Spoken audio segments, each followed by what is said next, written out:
If you're an accountant running an accounting firm and you're using AI in your firm, then you really must be careful about client confidentiality, privacy, security, because you could soon get into serious trouble. In this video, I'm going to share with you 7 best practice things that you can do to make sure you don't get on the wrong side of the regulations and the professional ethics. So let's get into that video. Let me share the 7 best practice tips.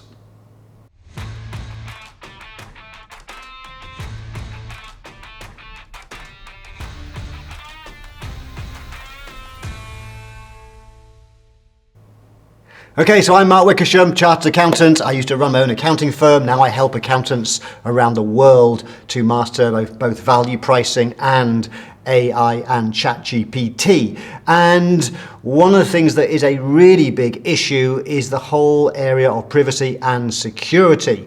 So you need to be aware that firstly we have the professional ethics to be careful of, and essentially as professionals we have a fundamental ethical duty.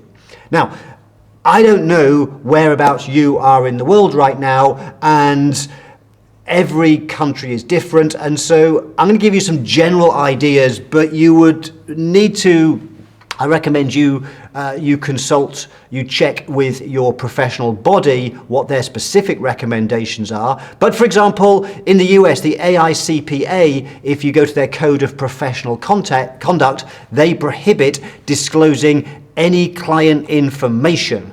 I'm a chartered accountant from the UK. I'm a member of the ICAEW, that's the Institute of Chartered Accountants in England and Wales, and they say that we have to be very careful with AI and confidentiality. And if you read this, it goes on to say, our advice is to approach with caution. If any of the information you are considering inputting into AI tools includes client data, then it's very likely that this will breach client confidentiality. So we have to be really, really careful when we're using tools like ChatGPT not to fall foul of the various rules and professional conduct. But not just that, there's other laws we have to be careful of. There's GDPR, there's the data protection laws.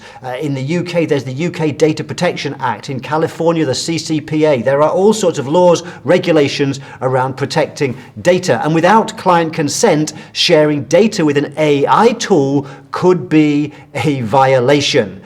So we have to be really careful. And if you're in the EU, for example, or the UK, and you're using an AI tool where the data is held in the US, take, for example, OpenAI, ChatGPT, then there's international data transfer taking place. You have to be aware of that.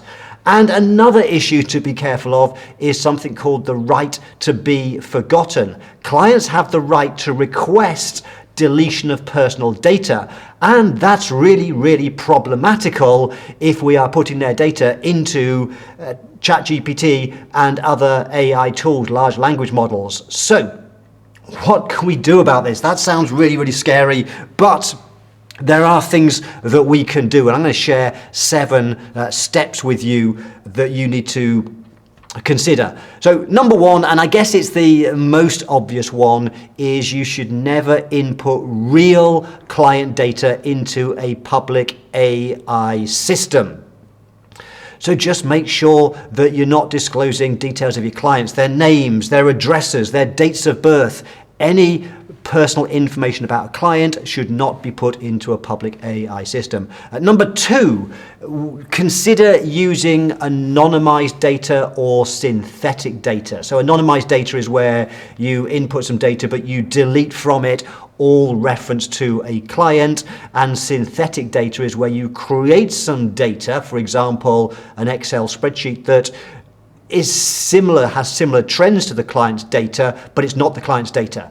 So that's number 2. Number 3, consider adopting secure versions of AI. So if we think about large language models, there are lots of different tools that we can use. There's OpenAI's ChatGPT, there's Google's Gemini, there's Claude by Anthropic, and many, many more. And they all are aware of this issue, and If you use their business editions, then you have extra layers of protection. So, for example, with ChatGPT, the best model to use would be the enterprise model. Unfortunately, that's for large firms, and for most accounting firms, that's just not applicable. So the next best step would be the Teams platform. It's the one that we use in our business, because with Teams 1, the default is that it does not use your chat to train its models. So with any AI tool, you need to be making sure you're using a secure one if you're going to be use it, where you might use it with clients' information. Also, and this is really important, you need to make sure that in your firm you implement an AI usage policy. You should have a policy in your firm. That's really important in this day and age.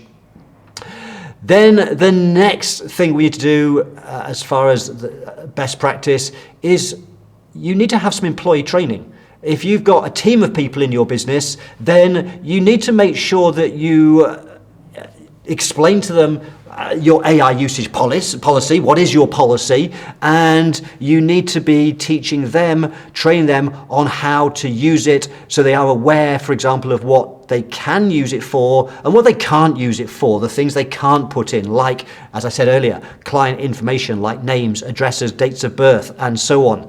Make sure your team are aware. And that might also include things like making sure that if you're using a Teams account and they have a personal account, they shouldn't be using their personal account where there's a risk of client data being shared.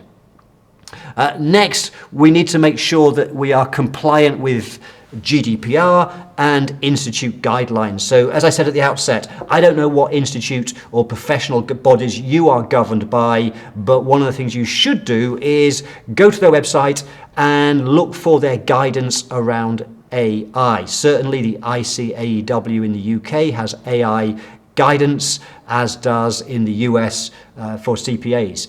So go and check your professional body to see what they say. And number 7, last but certainly not least, is you need to maintain human oversight. And this should be specified in your AI usage policy. What that means is that everybody in your business needs to be aware that you cannot rely on the output. The way I think of it is I treat ChatGPT and other large language models, I treat them as if it's a junior assistant. It's a tool to help us save huge amounts of time to get better results. But as you probably know, it's not always accurate, and sometimes it hallucinates. Hallucination is this term is used in the AI world that means that if an AI model doesn't know what the answer is, it has a tendency to make something up in a highly convincing way. And so we must maintain human oversight, and that means that when we use AI as a tool, perhaps to create a report for our clients, perhaps it's for tax planning or something, we should definitely have somebody who's appropriately qualified to go through that, read that report before it goes out to the client. Never have anything go to a client generated by AI without a human in the loop, as it's often now referred to.